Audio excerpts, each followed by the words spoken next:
ಚಾಮರಾಜನಗರದಲ್ಲಿ ಗುಂಡ್ಲುಪೇಟೆ ಕುದೇರು ಪೊಲೀಸ್ ಇನ್ಸ್ಪೆಕ್ಟರ್ಗಳ ವಿರುದ್ಧ ದೂರುಗಳು ಕೇಳಿಬಂದ ಹಿನ್ನೆಲೆ ಡಿವೈಎಸ್ಪಿ ಅವರಿಂದ ವರದಿ ತರಿಸಿ ಮುಂದಿನ ಕ್ರಮ ಕೈಗೊಳ್ಳಲಾಗುವುದು ಎಂದು ಜಿಲ್ಲಾ ಪೊಲೀಸ್ ವರಿಷ್ಠಾಧಿಕಾರಿ ಡಾ ಬಿಟಿ ಕವಿತಾ ಹೇಳಿದರು. ನಗರದ ಜಿಲ್ಲಾ ಪೊಲೀಸ್ ಕಚೇರಿಯಲ್ಲಿ ನಡೆದ ಜಿಲ್ಲಾ ಮಟ್ಟದ ಪರಿಶಿಷ್ಟ ಜಾತಿ ಪರಿಶಿಷ್ಟ ಪಂಗಡ ಮುಖಂಡರ ಕುಂದುಕೊರತೆ ಸಭೆಯಲ್ಲಿ ಕುದೇರು ಪೊಲೀಸ್ ಠಾಣೆಯ ಇನ್ಸ್ಪೆಕ್ಟರ್ ಕುಮುದಾ ಅವರು ಏಪ್ರಿಲ್ 17ರಂದು ನಡೆಸಿದ ಎಸ್ಸಿ ಎಸ್ಟಿ ಮುಖಂಡರ ಸಭೆಯಲ್ಲಿ ಒಬ್ಬ ಮಾತ್ರ ಎಸ್ಸಿ ಸಮುದಾಯದ ಮುಖಂಡ ಬಿಟ್ಟರೆ ಉಳಿದವರೆಲ್ಲ ಮೇಲ್ವರ್ಗದವರು ಭಾಗವಹಿಸಿದ್ದಾರೆ. ನಮ್ಮನ್ನ ಸಭೆಗೆ ಆಹ್ವಾನಿಸುತ್ತಿಲ್ಲ, ಇದರ ಬಗ್ಗೆ ಪ್ರಶ್ನೆ ಮಾಡಿದ್ರೆ ಸರಿಯಾಗಿ ಸ್ಪಂದಿಸುತ್ತಿಲ್ಲ, ಉಡಾಫೆಯಿಂದ ಉತ್ತರಿಸುತ್ತಾರೆ. ಇದೊಂದು ಸಂವಿಧಾನ ವಿರೋಧಿ ಸಭೆಯಾಗಿದೆ. ಮೇಲ್ವರ್ಗದವರನ್ನ ಸಭೆಯಲ್ಲಿ ಕೂರಿಸಿಕೊಂಡು ಸಭೆ ನಡೆಸಿರುವ ಇನ್ಸ್ಪೆಕ್ಟರ್ ವಿರುದ್ಧ ಕ್ರಮ ಕೈಗೊಳ್ಳಬೇಕು ಎಂದು ಮುಖಂಡರಾದ ನಾಗರಾಜು, ಬೆಳ್ಳಿಯಪ್ಪ, ಅಂಬರೀಶ್ ಒತ್ತಾಯಿಸಿದಾಗ ಡಿವೈಎಸ್ಪಿ ಅವರಿಂದ ವರದಿ ತರಿಸಿ ಮುಂದಿನ ಕ್ರಮ ಕೈಗೊಳ್ಳುವುದಾಗಿ ಜಿಲ್ಲಾ ಪೊಲೀಸ್ ವರಿಷ್ಠಾಧಿಕಾರಿ ತಿಳಿಸಿದ್ರು. ಇನ್ನು ಗುಂಡ್ಲುಪೇಟೆ ತಾಲೂಕಿನ ಮಂಗಲದಲ್ಲಿ ಜಮೀನು ವಿಚಾರವಾಗಿ ಮೇಲ್ವರ್ಗದವರಿಂದ ದೂರು ಸ್ವೀಕರಿಸಿ ನನ್ನನ್ನ ನ್ಯಾಯಾಲಯಕ್ಕೆ ಅಲೆಯುವಂತೆ ಮಾಡಿದ್ದಾರೆ. ನಾನು ದೂರು ಕೊಡಲು ಠಾಣೆಗೆ ಹೋದ್ರೆ ದೂರು ಸ್ವೀಕರಿಸದೆ ನಿರಾಕರಣೆ ಮಾಡಿದ್ದಾರೆ. ನನಗೆ ನ್ಯಾಯ ಕೊಡಿಸಬೇಕು ಎಂದು ಗ್ರಾಮದ ಮುಖಂಡ ಬಸವರಾಜ್ ಮನವಿ ಮಾಡಿದ್ರು. ಇನ್ನು ದೂರು ನಿರಾಕರಣೆ ಮಾಡಿರುವ ಸಬ್ ಇನ್ಸ್ಪೆಕ್ಟರ್ ಜಯಶಂಕರ್ ವಿರುದ್ಧ ಕ್ರಮ ಕೈಗೊಳ್ಳಬೇಕು ಎಂದು ಯರಿಯೂರು ರಾಜಣ್ಣ, ದೊಡ್ಡಿಂದುವಾಡಿ ಸಿದ್ದರಾಜು, ಶಿವರಾಜು, ಸಿಎಂ ಶಿವಣ್ಣ ಇತರರು ಒತ್ತಾಯಿಸಿದಾಗ ಡಿವೈಎಸ್ಪಿ ಕ್ರಮ ಕೈಗೊಳ್ಳುವುದಾಗಿ ತಿಳಿಸಿದ್ರು.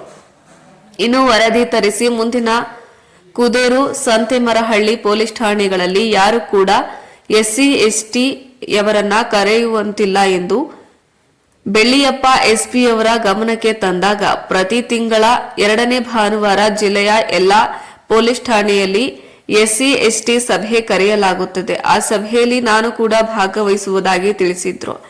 ಸಭೆಯಲ್ಲಿ ಡಿವೈಎಸ್ಪಿಗಳಾದ ಲಕ್ಷ್ಮಯ್ಯ, ಪವನ್ ಕುಮಾರ್, ಧರ್ಮೇಂದ್ರ, ಸಮಾಜ ಕಲ್ಯಾಣ ಇಲಾಖೆ ಉಪನಿರ್ದೇಶಕಿ ಬಿಂದ್ಯಾ, ದಲಿತ ಮುಖಂಡರಾದ ಸಿಕೆ ಮಂಜುನಾಥ್, ದೊಡ್ಡಿಂದುವಾಡಿ ಸಿದ್ದರಾಜು, ಭಾನುಪ್ರಕಾಶ್, ಶಿವರಾಜ್, ದಲಿತ ಮುಖಂಡರು ಭಾಗವಹಿಸಿದ್ರು.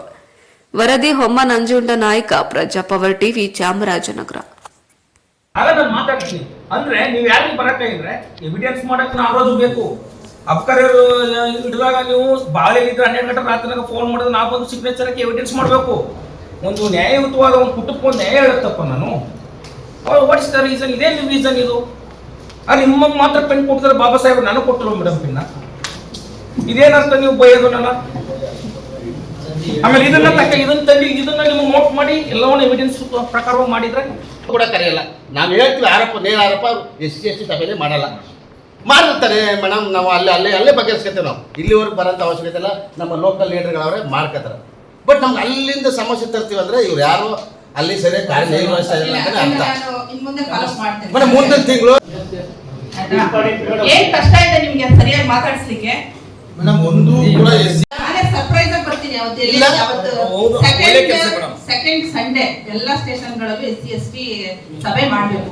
ಇವ್ರಿಗೆ ಯಾರಿಗೂ ಹೇಳೋದಿಲ್ಲ. ಎಷ್ಟು ಜನ ಮಾಡಿ ಏನಾದ್ರು ಮಾಡಿ ಇವ್ರ ಮೇಲೆ ಸೂಕ್ತ ಕ್ರಮ ತಗೊಳ್ಳಿದ್ದು ನಮ್ಮ ಸಮಾಜಕ್ಕೆ ಮಾಡಿದಂತ ಅವಮಾನ ಇದೆ. ಮಾಡಿಸ್ತೇನೆ. ಮತ್ತೆ ಗಂಡ ಮತ್ತೆ ಹೆಂಡತಿ ಸೇರ್ಕೊಂಡು ಉತ್ಕೊಳ್ಳಿ ಸಾಹೇಬ್ರು ಗೊತ್ತಿದೆ. ಆಮೇಲೆ ನಮ್ಮಿಂದ ಸಮಯ ಇಲ್ಲ. ನಾವು ನಿಮ್ ಪರ ಇರ್ತೀವಿ, ನೀವು ನಮ್ಮ ಪರ ಇರ್ತೀವಿ. ನ್ಯಾಯಯುತವಾದಂತ ಪರ ಇರಬೇಕು ಅಂತ ಇರೋದು. ನಾವು ನಿಮ್ಗೆ ಸಪೋರ್ಟ್ ಮಾಡ್ತೀವಿ. ಎವಿಡೆನ್ಸ್ಗೆ ಈ ಸಿಗ್ನೇಚರ್ ಅಟ್ ಟೈಮ್ 24/7 ಯಾವಾಗ ಬೇಕಾದ್ರೂ ಕರೆದ್ರು ಕೂಡ ನಾವು ನಿಮ್ಗೆ ಸಿಗ್ನೇಚರ್ ಬಿಡಿ. ಆ ತರ ಆದ್ರೆ ನೀವು ಮಾಡಕ್ಕೆ ಹೋಗ್ಬೇಡಿ ಅಂತಾನೆ ಹೇಳಿದೀಯಲ್ಲಮ್ಮ. ಯಾಕೆ ನೀನು ಕರೆಕ್ಟಾಗಿ ಲೀಡರ್ಸ್ ನ ಕರೆಸ್ಬಿಟ್ಟು ಒಂದು ಎಸ್ಸಿ ಎಸ್ಟಿ ಮೀಟಿಂಗ್ ಮಾಡಕ್ಕಾಗಲ್ವಾ? ನಾನು ಚಪ್ಪಲಿ ತಗೊಂಡು ನಿಮಗೆ ಹೊಡಿಲ್ಲ ಅಂತ ಹೇಳಿದ್ರು. ಅದಕ್ಕೆ ನೀನು ಅಧಿಕಾರಿ ಚೇಂಬರ್ ಅಲ್ಲಿ ಹೀಗೆ ಮಾತಾಡ್ತಾರಲ್ಲ, ಏನ್ ನೀವು ಅಂತ ನಿಮಗೆ ಅಷ್ಟೇ ಮೇಡಮ್. ನಾ ಮಾತಾಡ್ಬೋದು ಒಂದು ನೋಡಿ ಮೇಡಮ್, ನೊಂದಂತ ವ್ಯಕ್ತಿಗಳು ಸಹಾಯ ಮಾಡಿಬೇಕಾದ್ರೆ ಅವ್ರ ಫ್ಯಾಮಿಲಿ ಕರೆಸೋಣ. ಅದನ್ನು ಸತ್ಯಾಂಶ ಹೊರಗಡೆ ಬರ್ಲಿ ಅಲ್ವೇ?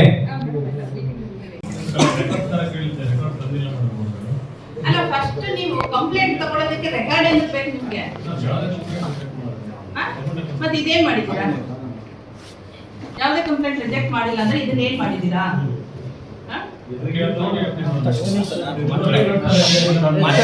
ಕೊಡ್ತೀವಿ ಬರ್ತಾರೆ, ರೆಸಾರ್ಟ್ ಗಳಿಗೆ ಬರ್ತಾರೆ, ಪಾರ್ಟಿ ಮಾಡ್ತಾರೆ, ಕ್ಲೀನ್ ಆಗಿ ಕೊಡ್ಸೋದ್ರಿಂದ ಹೋಯ್ತಾರೆ, ಸಪೋರ್ಟ್ ಮಾಡ್ತಾರೆ. ನಾವು ಬೈದ್ರು ನಾವು ನೋಡಿದೀವಿ. ಅಲ್ಲ ಈಗ ನಿಮ್ದು ಕಂಪ್ಲೇಂಟ್ ಇರೋದು ರೆಸಾರ್ಟ್ ನೋಡ್ ಮೇಲೆನಾ? ಜನರಲ್ ಆಗಿ ಹೇಳಿದ್ದು ಜನರಲ್ ಆಗಿ ಮಾತಾಡೋದು ಬೇಡ ನಾವು. ಅವನ್ನ ಪೋಸ್ಟ್ ಮಾರ್ಟಮ್ ಮಾಡಿಸ್ಬೇಕು, ಅದೆಲ್ಲ ಎವಿಡೆನ್ಸ್ ಪ್ರೂವ್ ಮಾಡ್ಬೇಕಾದ್ರೆ. ಇವಾಗ ಅದರಿಂದ ಆ ನೋವಿಂದ ಇನ್ನೂ ನನ್ನ ಫ್ಯಾಮಿಲಿ ಮ್ಯಾಕ್ ಬಂದಿಲ್ಲ. ಸೊ ಅಷ್ಟು ನನ್ನ ಸಮನ್ಸ್ ಇಶ್ಯೂ ಮಾಡ್ತಾರೆ, ರಾಂಗ್ ಅಡ್ರೆಸ್. ಇವಾಗ ನಾನು ನಿನ್ನೆ ಕೋರ್ಟ್ ಇತ್ತು, 4 ಸ್ಯಾಟರ್ಡೆ ಅಂತ ಹೇಳಿ ಮುಂದಕ್ಕೆ ಹೋಯ್ತು. ಈ ತರ ಎಲ್ಲ ಇವತ್ತು ನಾನು ಅಷ್ಟು ಕಂಪ್ಲೀಟ್ ಆಗಿದೆ. ಎಷ್ಟು ನಿಮ್ಗೂ ಕಂಪ್ಲೀಟ್ ಮಾಡಿದ್ದೀನಿ ಫೆಬ್ರವರಿ 6ರಲ್ಲಿ. ಸೊ ನಿಮ್ ಕಡೆಯಿಂದ ರೆಸ್ಪಾನ್ಸ್ ಬಂದಿಲ್ಲ, ಇವ್ರ ಕಡೆಯಿಂದ ರೆಸ್ಪಾನ್ಸ್ ಬಂದಿಲ್ಲ. ಬಟ್ ಇಮಿಡಿಯೇಟ್ ಆಗಿ ಅವ್ನು ಎಲ್ಲೋ ಕೂತ್ಕೊಂಡು ಡೈರೆಕ್ಟ್ ಪೋಸ್ಟ್ ಮಾಡ್ತಾನೆ, ಅವ್ನಿಗೆ GST ಕೊಡ್ತೀರಾ, GST ಮೂಲಕ ಅವ್ನು ಕೋರ್ಟ್ ಹೋಗ್ತಾನೆ, ಕೋರ್ಟ್ ಬಗ್ಗೆ ನಾನು ಸಮಸ್ಯೆ ಇಶ್ಯೂ ಮಾಡ್ತಾರೆ, ನಾನು ಕೋರ್ಟ್ ಹೋಗ್ಬಿಟ್ಟು ಈಗ. ಸೊ ಇದೆಲ್ಲ ಯಾಕೆ ಮೇಡಮ್ ಈ ಮಾನಸಿಕ ಹಿಂಸೆಗೆ ಅಲ್ಲಿಂದ ನಾವು ಕೊಡ್ತೀವಿ. ಸೊ ಈ ತರ ಮಾಡಿದಾಗ ಇದು ಮೆಂಟಲ್ ಹರಾಸ್ಮೆಂಟ್ ಆಗಿದೆ, ನಮ್ಗೆ ನಮ್ಮ ಫ್ಯಾಮಿಲಿ ಲೋ ಆಗಿದೆ ಅಂತ ತಿರ್ಗಾ 7ನೇ ತಿಂಗಳು 6ನೇ ತಾರೀಕು ಕಂಪ್ಲೀಟ್ ಆಗ. ಅದಕ್ಕೆ ಮೇಡಮ್ ಅವ್ರು ಕೊಟ್ಟಾಗ ಕಂಪ್ಲೇಂಟ್ ಇವ್ರ ಕರೆಸ್ ಮಾತಾಡ್ಸಿದಾರೆ ಕೇಳಿ ನಾವು ಆತ GST ಗೆ ಇವ್ರನ್ನ ಕರೆದ್ರಾ? GST ಕೊಡ್ಬಿಟ್ರೆ ನೀವು GST ಅವ್ರನ್ನ ಇವ್ರನ್ನ ಕರೆದ್ರಾ?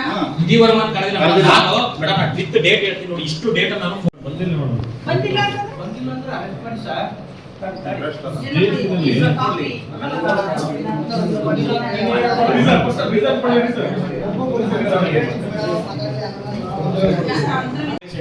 ನಮ್ಮ ಅಪ್ಪ ವಿಭತ್ ಅಂಡರ್ ಟ್ರೀಟ್ಮೆಂಟ್ ಇದ್ದಾರೆ. ನಮ್ಮ ಮಕ್ಕಳು ಎದುರ್ಕೊಂಡು ಪೊಲೀಸ್ ನೀವು ಗೊತ್ತು ಮೇಡಮ್, ನೊಂದಿದ್ದೀರಾ. ಒಂದ್ ಪ್ರಾಬ್ಲಮ್ ಏನು ಅಂದ್ರೆ ಕಾಕಿ ಬಟ್ಟೆ ನೋಡಿದ್ರೆ ಹಳ್ಳಿಲಿ ಎದುರ್ಕೊತಾರೆ. ಇವತ್ತು ನಮ್ಮ ಮಕ್ಕಳು ಏನಾದ್ರು ಮಿಸ್ಯೂಸ್ ಆದ್ರೆ ಹ್ಯಾಂಗ್ ಮಾಡ್ಕೊಂಡ್ರೆ ಯಾರು ರೆಸ್ಪಾನ್ಸಿಬಲ್? ನಮ್ಮ ಭಾವ ಕಳ್ಕೊಂಡಿದೀವಿ. ಇವಾಗ ನಿಮ್ ಡಿಪಾರ್ಟ್ಮೆಂಟ್ ಮಾಡಿರೋ ಇಗ್ನೋರೆನ್ಸ್ ಇಂದ, ತಹಸೀಲ್ದಾರ್ ಮಾಡಿರೋ ಇಗ್ನೋರೆನ್ಸ್ ಇಂದ ನಾವು ಒಂದ್ ಕಡೆ ಲ್ಯಾಂಡ್ ಕಳ್ಕೋಬೇಕು, ಒಂದ್ ಕಡೆ ಕೂತ್ಕೊಂಡು ಪೋಸ್ಟ್ ಮಾಡ್ತಾನೆ, ಕೋರ್ಟ್ ಹಾಕ್ತಾರೆ, ಅಂಡೇಸ್ತಾರೆ, ನಾನು ಅನಿಬೇಕು. ನೀವ್ ಹೇಳ್ತೀರಾ ಸಿವಿಲ್ ಇಶ್ಯೂ ಕೋರ್ಟ್ ಅಲ್ಲಿ ಸಾಲ್ವ್ ಮಾಡ್ಕೊಳ್ಳಿ. ಸಿವಿಲ್ ಇಶ್ಯೂ ನಾನು ಸಾಲ್ವ್ ಮಾಡ್ಕೊತೀನಿ, ಓಕೆ. ಬಟ್ ನನ್ನ ಫ್ಯಾಮಿಲಿಗೆ ಆಗಿದೆ, ನಾನು ಈಗ ನನ್ನ ಫ್ಯಾಮಿಲಿ ಆಗಿದೆ, ನಾನೊಬ್ಬ ಶೆಡ್ಯೂಲ್ ಕ್ಯಾಸ್ಟ್, ಇದ್ದಾರೆ ಎಲ್ಲರ ಫ್ಯಾಮಿಲಿಗೂ ಅನ್ವಯಿಸಬಹುದು. ಇದು ಪ್ರಾಬ್ಲಮ್ ಮೇಡಮ್. ಒಂದು ಫಾರೆಸ್ಟ್ ಅವ್ರು ಕ್ರಿಯೇಟ್ ಮಾಡ್ತಾರೆ, ನಾನು ಹೇಳ್ತೀನಿ ಮೇಡಮ್, ಅವ್ರು ಮಾಡಿದ್ರೆ ಹೇಳ್ತೀನಿ. ಗೋಮುದು ಸುಧನ್ ಅಂತವರು ಬೇರೆಯವರೆಲ್ಲ ಬಂದು ಇವಾಗ ಅಕ್ವೈರ್ ಮಾಡ್ತಿದ್ದಾರೆ, ಅದಿರಲಿ ಬೇರೆ ಇಶ್ಯೂ. ಸೊ ಅದಕ್ಕೆ ಎವಿಡೆನ್ಸ್ ಆಗಿ ನೋಡಿ madam, forest department section 4 under ಅಲ್ಲಿ ನಮ್ಗೆ ಯಾರ್ಯಾರು ವ್ಯವಸಾಯ ಮಾಡ್ತಾ ಇಲ್ಲ ಯಾರ ಬಗ್ಗೆ ಸೇರಿದ್ರೆ ಅದು ಬೇಕಾಗಿಲ್ಲ. ಸರ್ಕಾರದಂತ ಮನುಷ್ಯ ಮಾಡ್ಕೊಡುತ್ತೆ. ಸರ್ಕಾರಿ ಜಮೀನಿನಲ್ಲಿ ಮಣ್ಣು ತುಂಬಿದಿರಲ್ಲ, ಯಾರ್ಯಾರು ಮಣ್ಣು ತುಂಬಿದ್ದಾರೆ ಅವ್ರ ಮೇಲೆ FIR ಹಾಕಿದ್ದೀರಾ? ಸರ್ಕಾರಿ ಜಮೀನಲ್ಲಿ ಬರೀತಿಗೆ ಅವ್ರು ಕ್ರಮ ತಗೋತಾರೆ. ಅಥವಾ ತಹಶೀಲ್ದಾರು ನಮ್ಮ ಸರ್ಕಾರಿ ಜಾಗದಲ್ಲಿ ಮಣ್ಣು ತೆಗೆದಿದ್ದಾರೆ, ನೀವು FIR ಮಾಡಿ ಅಂತ ನಮ್ಗೆ ಕಂಪ್ಲೇಂಟ್ ಕೊಡ್ಲಿ, FIR ಮಾಡಿಸ್ತೇವೆ. ಸರ್ಕಾರಿ ಜಮೀನು ಆದಾಗ ಮೇಡಮ್, ಈಗ ಅದು ನನ್ನ ಜಮೀನು. ಅದಕ್ಕೆ ನಿಮ್ಮ ಜಮೀನು ಅನ್ನುವಂಥದ್ದು ಆ ಸರ್ವೆ ನಂಬರ್ ಅಲ್ಲಿ ನಾವು ಅಲ್ಲ. ಈಗ ನಿಮ್ದು ಜಾಗ ಇದೆ ಅನ್ನುವಂಥದ್ದು ಕರೆಕ್ಟ್ ಆಗಿ ಏನು ಕೋಡ್ ಆಗಿಲ್ಲ ಅಲ್ವಾ? ಹಾಗಾಗಿ ನಿಮ್ಮ ಕಂಪ್ಲೇಂಟ್ ಮೇಲೆ ನಾವು FIR ಮಾಡ್ಲಿಕ್ಕೆ ಮಾಡಿದ್ರೆ ಯಾವ್ದು ಎವಿಡೆನ್ಸ್ ಸಿಗಲ್ಲ. ಓಕೆ ಮೇಡಮ್, ಹಾಗೆ ಮೇಡಮ್ ಗ್ರಾಮ ಪಂಚಾಯತಿಯವರು ಜಮೀನು ಅಭಿವೃದ್ಧಿ ಪಡಿಸ್ಕೊಳ್ಳಿಕ್ಕೆ ಅಲ್ಲಿಗೆ ನಮಗೆ ಹಣ ಕೊಟ್ಟಿದ್ದಾರೆ, ಅವ್ರು ಇದು ಮಾಡಿದ್ದಾರೆ. ಅವ್ರು ಹೇಗೆ ಕೊಟ್ಟು ಹಾಗಾದ್ರೆ ಅದು ಒಂದು ಸರ್ಕಾರದ ಸರ್ಕಾರನೇ ಹೇಳುತ್ತೆ ಮೇಡಮ್. ಸರ್ಕಾರಿ ಜಾಗದಲ್ಲಿ ನಾವು ಅನುಭವದಲ್ಲಿದ್ದಾಗ ಅಕ್ರಮ ಸಕ್ರಮದಲ್ಲಿ ನಮ್ಮ ಹೆಸರು ಕೊಟ್ಟಿದ್ದೀವಿ. ಏನ್ ಕ್ರಮ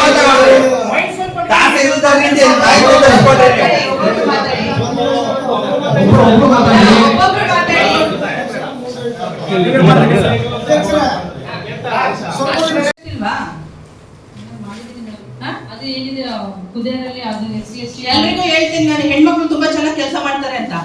ನೀನ್ ನೋಡಿದ್ರೆ ಕಂಪ್ಲೇಂಟ್ ತಗೊಂಡ್ರೆ ನಾನು ಏನ್ ಹೇಳ್ಬೇಕು? ನೀನ್ ಸರಿಯಾಗಿ ಮಾಡಿದೀನಿ ಅನ್ನೋದಕ್ಕೆ ಏನ್ ಎವಿಡೆನ್ಸ್ ಅಮ್ಮ? ಅವ್ರು ವಿತ್ ಪ್ರೂಫ್ ಕೊಡ್ತಾ ಇದ್ದಾರೆ.